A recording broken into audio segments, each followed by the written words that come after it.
بسم الله الرحمن الرحیم. السلام علیکم قدرمنو کتونکو، څنګه تاسو ټیک ټاک خوشاله یې؟ قدرمنو څنګه چې د ادبزار کې مونږ تاسو سره شاعرانو ملاقات کوو، هغې خپل سټوډیو ته راولو، هغې پسې بهر ځو، هغې سره خبرې اترې کوو. نن په دې سلسله کې د سمینا قادر ډېره مشهوره شاعره ده، ډېره ښکلې شاعره ده. د هغې یو نظم دی، دغه تاسو سره شریکوم. هغې د زنانه په حواله باندې نظم لولی دی. راځئ چې خوښ شوی ته. زه چې پیدا شم خدای ملوکه د دنیا پیدا کړم، زما وسط ډیرو دنیا وړه وه.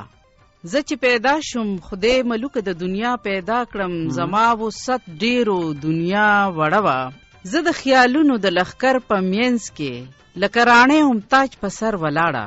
زه د خوبونو د سپرلو په کور کې کله ریدې، کله غانټول، کله نرګس لویدم. زه د زرګونو ارمانونو سره چې د نازونو په ټالونو زنګېدم لویدم.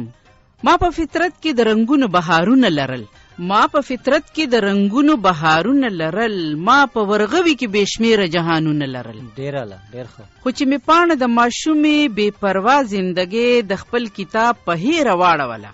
زه په دنیا کې هم، دنیا زما په لاس کې نه وه. زه په دنیا کې هم، خو هغه خدای را کړې دنیا زما په لاس، زما په واک. زما دنیا زما نه مخکې خلکو ویشلی وه سره زما د خپلې برخې.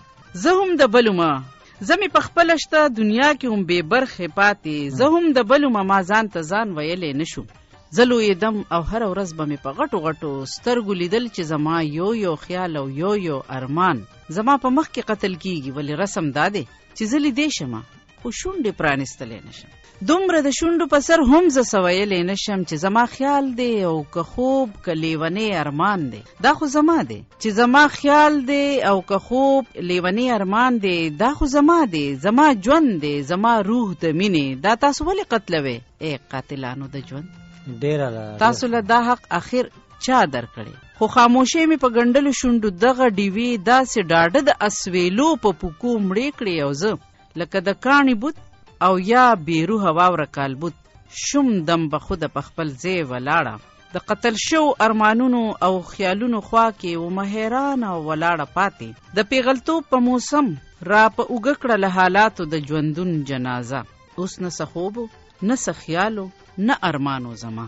یو جنازه مې په اوږو پرته وه، اوس ادیره په ادیره ګرځېدم. د دغه لاش د خښولو په چل نه پوهېدم. یو مهربان آواز مې لکه جانان آواز مې ډېره موده پس په کڼو غوږونو ولګېده. د زړه په کور کې مې خوبونه ویښ شو، خیالونه ویښ شو، ارمانونه ویښ شو. په دې آواز کې یو پیغام چې د مانو نه ډکو. هرې معنی نورې معنی لرلې، هرې معنی راته بلا خبرې وکړې. هرې خبرې راته ووی چې جرأت وکړه د ژوند د ګناه، بس که جرأت وکړه د هغې انکار چې زندگی زیږوي، بس که جرأت وکړه د هغې اقرار چې مسرت تی ساسي، بس که مینه وکړه. مینه د هغه ګناه چې په رګ رګ کې د دردونو چینې تاندې ساتي. او د ژوند هر یو روایت پکې د ژوند په نغمو نه مړېږي. ډېر ښه.